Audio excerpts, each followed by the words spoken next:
Hi, hello, this is meanwhileontos stage. Yes, I am recording a video. Yes, I am recording a new meanwhileontos stage video. It's a really exciting time in our quarantine all over the world. I hope you're staying at home.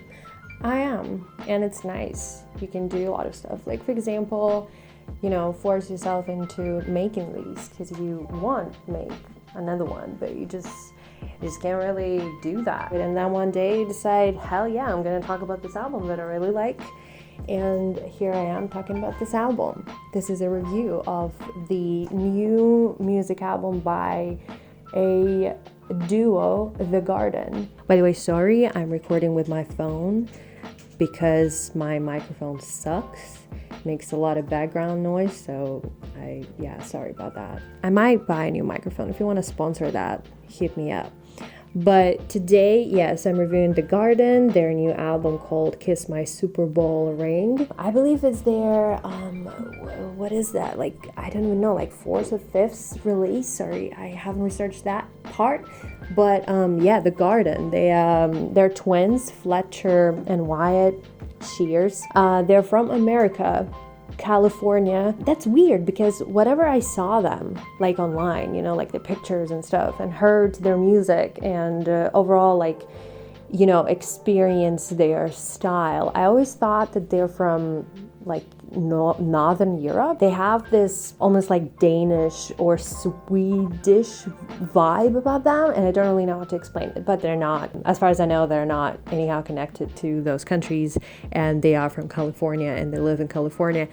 But anyway, The Garden, I can't really say if they're that famous in underground circles, but I've definitely heard of them because of Mac DeMarco. They have a great song together, and I believe they went on tour together because of Tyler, the Creator. One time he said that he likes their music. They do a bunch of modeling as well because they're good looking young man, and I believe they did Yves Saint Laurent. And of course I've heard their music. I've heard their punk albums. It was always pretty good. They were always delivering this really consistent experimental punk music, and they always had, again, this extreme kind of cool punky campy style about them in all of their visuals and performances and things like that. There are a bunch of songs from the previous releases that I actually really like, but I can't say that throughout the whole release I'm a fan of any of their previous work. With this release,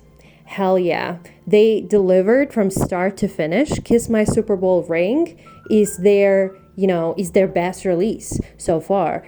It's great. I feel like with Kiss My Superbowl Ring, they really tried to focus all of their energy on songwriting, on making a cohesive sound, investing a lot of their time into melodies, into lyrics. The lyric writing is so different from the previous work. It's still very them. They're still fun, they're still quirky, they're still weird, but it's just better. It's all leveled up, Also, I feel like this album, Kiss My Superbowl Ring, is much more experimental. It's much more strange in a good way. They also sound darker and at times more aggressive, but also there are a bunch of really beautiful melodies, and it can sound soft at some parts of it. Talking about their experimentation, it's really interesting because I can't really listen to a lot of starting out experimental bands or something like that, because a lot of times their music sounds people just throw everything together and mix it up, and they're yeah, it's my experimental track. Okay, cool, but it might not really work. With The Garden, it's interesting because 90% of the songs there, they have those strange wow moments where something changes. It all sounds like it's supposed to sound like that. It's those changes, they are sudden, but they feel subtle and they feel very organic. For me, this release feels a breath of fresh air, and it feels really good to have something like this year. The genre blending, the childlike humor that they have there, their artsiness, their self-awareness of who they are in the industry, in the world.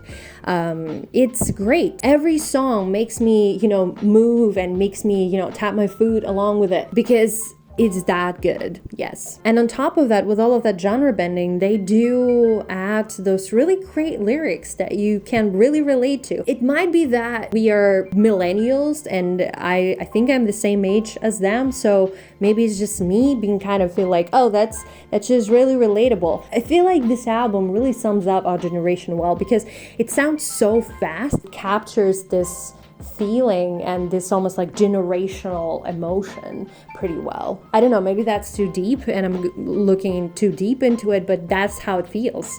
And again, this is beautiful. The album opens up with Clench to Stay Awake, which is a song about falling asleep when you, for example, drive. I think that was said by the boys. What I also really like about this release is how they capture the meaning, or how they transfer the meaning of their song into the song, and how it sounds exactly like what they're singing about, you know what I mean? The album doesn't feel like it's too much, you know, like it's trying too much or a lot of things put into it. It sounds still very DIY. It sounds like an underground, you know, indie type of music, but they still manage to make it work. They still make you feel all of those things. Then the struggle comes up. It's a second song. It has this really nice Blink 182 inspiration, I think. There are also a bunch of tracks that do that pop punk rock moment on the album. But Struggle again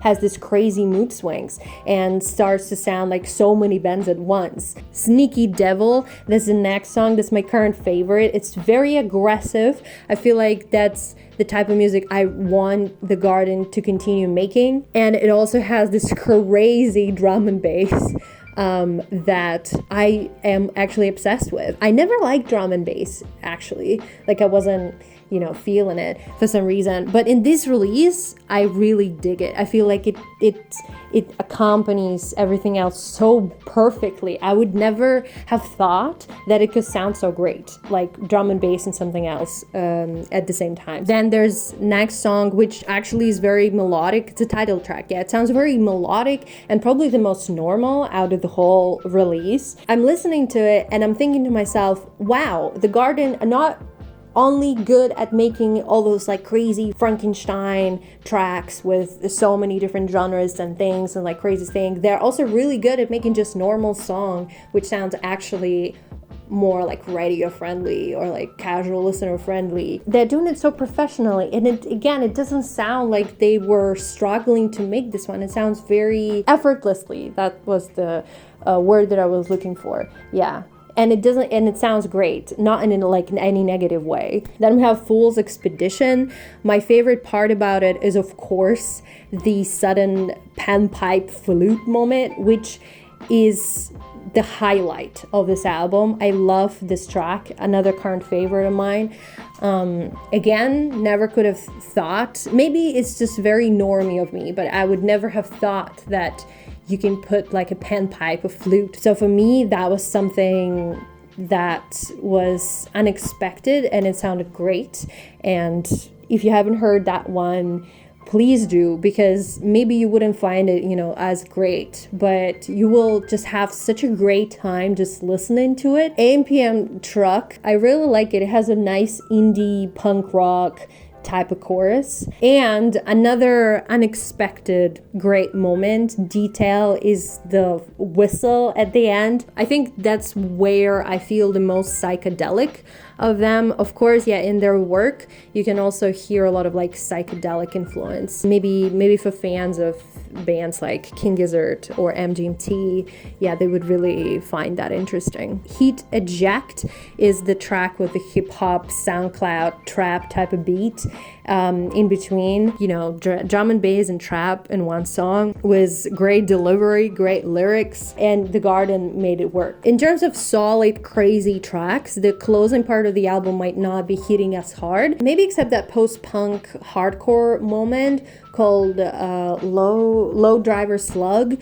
Yeah, also a great song. Love me some post-punk. Also has really funny dialogue, like delivery and just lyrics in general in the song are great. Every song there has something to keep you entertained, keep you interested. And yes, you would hear a lot of influences, I guess, from other bands, or like some similarities to other sound, but it's not like, I couldn't say that there's a band like The Garden, the king of cutting corners. It has this really interesting similar instrumentals to Death Grips. So fans of Death Grips, they will definitely hear something in that song, but it doesn't sound like a Death Grip song. Still. Also on the album, there's a couple of features. I guess there's Ariel Pink. He's not actually featured on any of the tracks, I mean like the vocal, but I guess he's done a couple of production. Also, Leif is on there, and I do really like this track, and I do love his feature on it. Yeah, it might not really work with more collaborators, because it's to The Garden. Not a lot of people can make that work, you know, can make their delivery work in these conditions. Now, in terms of what I would give to this album, what kind of score, I don't want to give it a perfect score now, because I'm just thinking, what if other great releases will blow my mind this year? You know what, so far The Garden is my favorite album of the year, so I might give it a 5, but well, yeah, fuck it. Let's give it a 5 and put it in my #1 list of albums this year. Let me know if you want to talk about something that you liked that came out this year. But concluding, meanwhile, on the other stage review of The Garden's Kiss My Superbowl Ring, I like this album a lot. I do also like other releases, but definitely this is where they are at their best. If you've listened to that release or are going to listen to that release, let me know in the comments, what do you think about it? Do you like it? If not, then why? What didn't work for you? Thank you guys for watching this. Continue listening to great music, continue listening to The Garden, check them out if you haven't, please. Stay home, have a nice day, wash your hands, bye bye. Actually, I forgot to tell you something. So we do have a playlist, a new playlist called The Other Stage. It's a lot of great music. Yeah, you could say my favorite music, but it has all the different genres that people listen to, including like really huge albums, pop albums, you know, not only like underground stuff. I really would appreciate if you follow it and check it out and let me know what you think. And yeah, that would be it. Thank you very much again, and goodbye.